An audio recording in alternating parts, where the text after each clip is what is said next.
కాకినాడ జిల్లా sports authority grounds లో school games federation selections జరిగాయి. ఈ సెలక్షన్స్ ను డిఎస్టీఓ B Srinivas Kumar, JNTU sports secretary doctor B Shyam Kumar ప్రారంభించారు.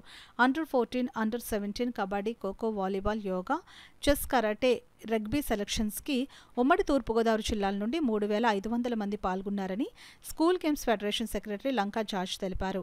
ఈ కార్యక్రమంలో యూజీఎఫ్ కాకినాడ జిల్లా అధ్యక్షులు నగేష్, కార్యదర్శి చక్రవర్తి, డాక్టర్ బిఆర్ అంబేద్కర్ కోనసీమ జిల్లా స్కూల్ గేమ్స్ ఫెడరేషన్ సెక్రటరీ ఏవి శ్రీనివాస్, కాకినాడ జిల్లా పీఈటీస్ అసోసియేషన్ అధ్యక్షులు వి రవిరాజ్, కార్యదర్శి కె నూకరాజు, ఎస్జీఎఫ్ అసిస్టెంట్ సెక్రటరీలు సునీల్, పరశురాం, ఏవిడి ప్రసాద్, జి శ్రీనివాస్, తంబి, ఇమాన్యుయల్ రాజ్, సురేష్ రాజు, మూర్తి, నాని, సతీష్, నాగేంద్ర తదితరులు పాల్గొన్నారు. సుమారు మేమైతే 3,000 మంది విద్యార్థులు వస్తారని 3 జిల్లాలు కలిపి అరెస్టోల్ జిల్లా వ్యాప్తంగా 3,000 మంది విద్యార్థులు పాల్గొంటారు క్రీడాకారులని అనుకుంటే సుమారు 4,500 పైబడి పాల్గొన్నారు.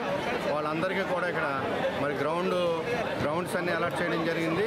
తర్వాత మధ్యాహ్నం లంచ్ కూడా ఇప్పుడే మళ్ళీ ఇంకో 1,500 మందికి, ఇప్పటికే 3,000 మందికి ఏర్పాటు చేయడం జరిగింది.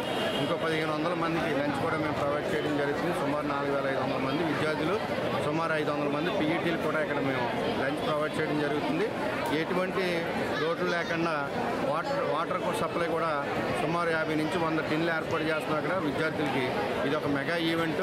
ఇంత పెద్ద సెలక్షన్స్ స్టేట్లో ఏ జిల్లాలోనూ జరగవు. ఇది కాకినాడ జిల్లాలోనే జరుగుతుందని చెప్పడానికి కూడా గర్వపడుతున్నాం. మేము ఎటువంటి ఇబ్బంది లేకుండా విద్యార్థులకి, పీడీలకి ఏ ఇబ్బంది లేకుండా మా ప్రయత్నం మేము చేస్తున్నాం. దీనికి మరి డిఎస్డిఓ గారు వారి యొక్క సహకారం, మా జిల్లా విద్యాశాఖ అధికారి డిఈఓ గారు కూడా వారు సహకరించడం జరిగింది. వీరందరికీ కూడా మేము ధన్యవాదాలు తెలియజేసుకుంటూ సెలవు.